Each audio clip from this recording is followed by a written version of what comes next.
క్రీస్తునందు ప్రియమైన వాళ్ళారా, శుభాలు. ఎలా ఉన్నారు? బాగున్నారా? నిన్నటి దినము ఎలా గడిచింది? ప్రభువుకు మహిమకరంగా జీవించారా? జీవించినట్లయితే ఆయనకు స్తుతులు. లేని ఎడల ఆయన మనల్ని క్షమించునుగాక. నేటి దిన ధ్యానాంశము మార్కు సువార్త 14వ అధ్యాయము 66 నుంచి 72 వచనాలు. మార్కు సువార్త 14వ అధ్యాయము 66 నుంచి 72 వచనాలు. పేతురు ముంగిట క్రింద భాగంలో ఉండగా ప్రధాన యాజకుని పనికత్తెలలో ఒకటి వచ్చి పేతురు చలి కాచుకొనుచుండుట చూచెను. అతనిని నిదానించి చూచి, నీవును నజరేయుడగు ఆ యేసుతో కూడా ఉండినవాడవు కావా అనెను. అందుకతడు, ఆయన ఎవరో నేను ఎరుగను, నీవు చెప్పినది నాకు బోధపడలేదని చెప్పి నడవలోనికి వెళ్ళెను. అంతటా కోడి కూసెను. ఆ పనికత్తె అతన్ని చూచి, వీడు వారిలో ఒకడని దగ్గర నిలిచిన వారితో మరలా చెప్పసాగాను. అతడు మరలా నేను కానెను. కొంతసేపు అయిన తర్వాత దగ్గర నిలిచి ఉన్నవారు మరలా పేతురును చూచి, నిజముగా నీవు వారిలో ఒకడవు, నీవు గలిలయుడవు కదా అనిరి. అందుకు అతడు, మీరు చెప్పుచున్న మనిషిని నేను ఎరుగనని చెప్పి శపించుకొనుటకును ఒట్టుకొనుటకును మొదలుపెట్టెను. వెంటనే రెండవ మారు కోడి కూసెను గనుక కోడి రెండు మారులు కూయక మునిపే నీవు నన్ను ఎరుగనని ముమ్మారు చెప్పేదవని యేసు అతనితో చెప్పిన మాట పేతురు జ్ఞాపకమునకు తెచ్చుకొని తలపోయుచు ఏడ్చెను. దేవుని వాక్యాన్ని మన వినికిడిలో దీవించి ఆశీర్వదించును గాక. పేతురు జీవితంలో ఒక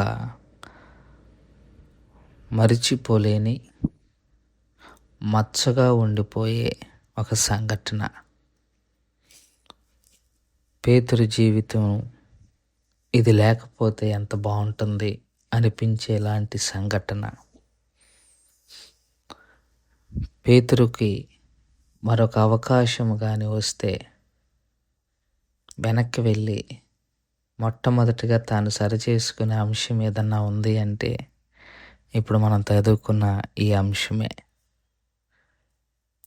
చాలాసార్లు క్రైస్తవులు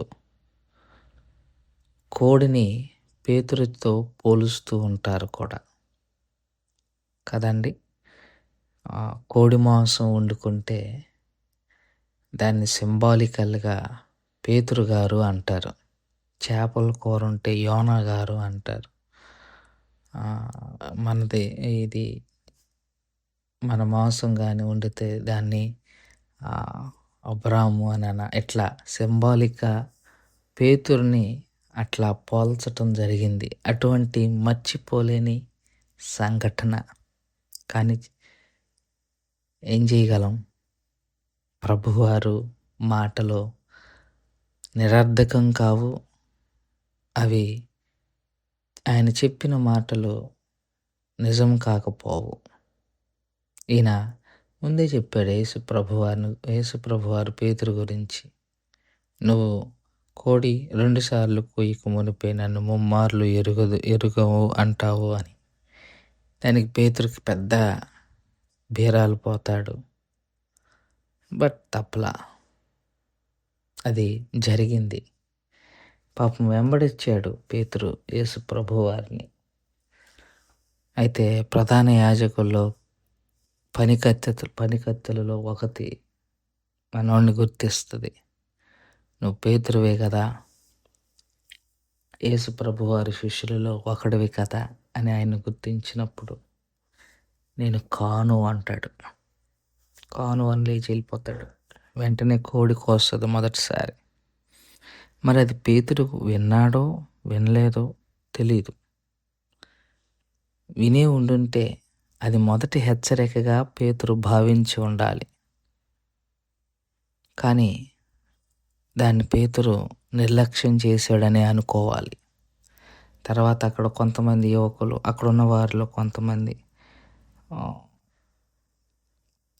ఇతడు పేతుడే నిలిచిన వారు కొంతమంది చెప్పుకోసాగారు. అతను మరలా నేను కాను అని అన్నారు. కొంతసేపు అయిన తర్వాత మళ్ళీ వదలలేదు ఆళ్ళు. నిజముగా నీవు వారిలో ఒకడువు, నీవు గలిలయుడు కదా అనిరి. ఇంకప్పుడు పేతురు ఎంతగా భయపడిపోయాడు అనంటే, అసలు ఆయన ఎవ్వరో కూడా నాకు తెలీదండి. నేను ఎంతవరకు ఆయన మొఖం కూడా చూడలేదు అని తనను తాను చెప్పించుకోవటం, తనను తాను ఒట్టు పెట్టుకోవటం ప్రారంభిస్తాడు. అంటే చాలా భయపడిపోయాడు పేతురు. ప్రాణ భయం పేతురుని ఆవరించింది. తప్పలేదు. పేతురుని ఇక్కడ తప్పు పట్టకూడదు మనం. అర్థం చేసుకోవాలి కూడా. ఎందుకంటే యేసు ప్రభువారిని ఎరిగినా యేసు ప్రభువారు చనిపోయే స్థితిలో ఉన్నప్పుడు తనను కూడా చంపుతారన్న భయము పేతురుని ఆవరించటం తప్పే కాదు. పైగా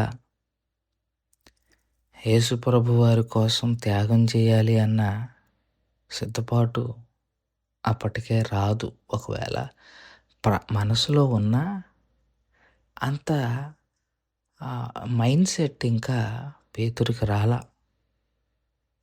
అంతకన్నా విశేషంగా పరిశుద్ధాత్మ చేత ఇంకా పేతురు నింపబడలా. ఇది ప్రధానమైన అంశం. మీరు గమనించండి, అపోస్తల కార్యగ్రంథంలో పరిశుద్ధాత్ముడి చేత నింపబడిన పేతురు చనిపోవటానికి సిద్ధపడ్డాడా లేదా? పారిపోయాడా? ధైర్యంగా సువార్త ప్రకటించలా? అప్పటికి యేసయ్య ఉన్నాడా? లేడే. యేసు యొక్క పరిపూర్ణతను చూచాడు పేతురు. తర్వాత పరిశుద్ధాత్మతో నింపబడ్డాడు పేతురు. అందుకే ధైర్యంగా చెప్పాడు, ఈసారి ఆయన సిలువ వేయటానికి రెడీ అయినప్పుడు తలకిందులుగా వేయమన్నాడు.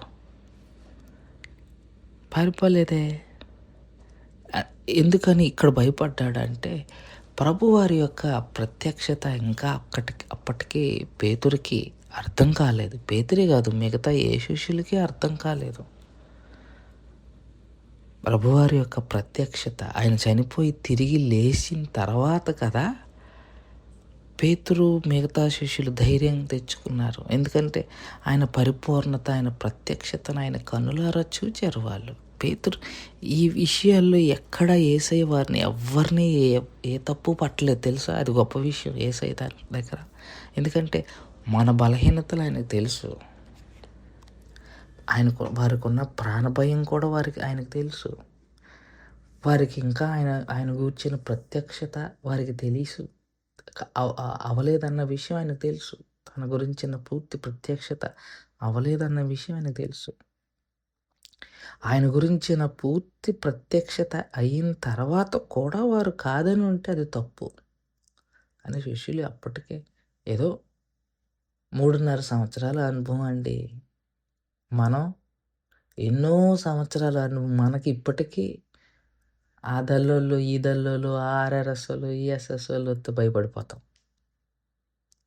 3.5 సంవత్సరాల అనుభవం. ఆయన పూర్తి ప్రత్యక్షత ఇంకా తెలీదు. ఆయన మరణమే వారికి పెద్ద షాకింగ్. ఆ తర్వాత పునరుద్ధానం, ఆ తర్వాత వారితో కలిసి ఆయన కొన్ని రోజులు ఉండటం, ఇవన్నీ తర్వాత పరిశుద్ధాత్ముడి చేత నింపబడటం మనం చూస్తాం. వారి మీద పరిశుద్ధాత్ముడు ఆయన ఓదగా వారు పరిశుద్ధాత్మను పొందుకుంటారు. ఆ తర్వాత కదా ఆ పెంతెకొస్తు దినం రోజున మళ్ళీ పరిశుద్ధాత్మ చేత నింపబడతారు. ఆ తర్వాత కదా పేతురు ధైర్యంగా చెప్పాడు. యేసు ప్రభు వారి పరిపూర్ణత, ప్రత్యక్షత పూర్తిగా అర్థమైన తర్వాత. కనుక ప్రియమైన వారులారా, పేతురులో తప్పు పట్టడానికి ఏం లేదు. అది పేతురు తప్పు కాదు. అది మానవుని యొక్క సహజ నైజం. పాప స్థితిలో ఉన్న మానవుని యొక్క సహజ నైజం. నువ్వే ఆ పేతురేంటి నువ్వు నేను కూడా అలాగే రియాక్ట్ అవుతాం. అయితే పేతురు ఎప్పుడైతే ప్రభువారి యొక్క పరిపూర్ణతను, ప్రత్యక్షతను, పునరుత్థానమును, పరిశుద్ధాత్మను అన్నిటిని చూస్తాడో, ఆ తర్వాత వెనకడుగేయలేదమ్మా. వెనకడుగు వేసిన ప్రసక్తే కనబడలేదు మనకి. ఎంతగా పరిచర్య చేశాడంటే, తలకిందులుగా సిలువ వేయటానికి కూడా అతడు సిద్ధపడే అంతగా. అది దేవుడు ఒకరిని దర్శిస్తే, దేవుడు ఒకరిని ఏర్పాటు చేసుకుంటే, దేవుడు ఒకరిని స్థిరపరిస్తే పరిచర్యకు మనుషులు అంతే ధైర్యంగా ఉంటారు. ఇది దైవ సంకల్పం. దేవుడి మాటను దీవించి ఆశీర్వదించుగాక. ప్రార్థన చేసుకుందాం. మమ్మల్ని మిక్కిలిగా ప్రేమించిన మా ప్రియ పరలోకపు తండ్రి, మీ పాదాలకు స్తోత్రాలు. చెప్పబడిన వాక్యాన్ని బట్టి మీకు స్తోత్రాలు. విన్న వాక్యం మా హృదయంలో భద్రపరచుకొని వాక్యానుసారంగా జీవించగలగటానికి కావలసిన కృపను, సహాయాన్ని నాకు, మాకు, మందరికి దయచేయమని యేసుక్రీస్తు ప్రభువారి పుణ్యనామములో అడిగి వేడుకుంటున్నాం తండ్రి. ఆమెన్. God bless you.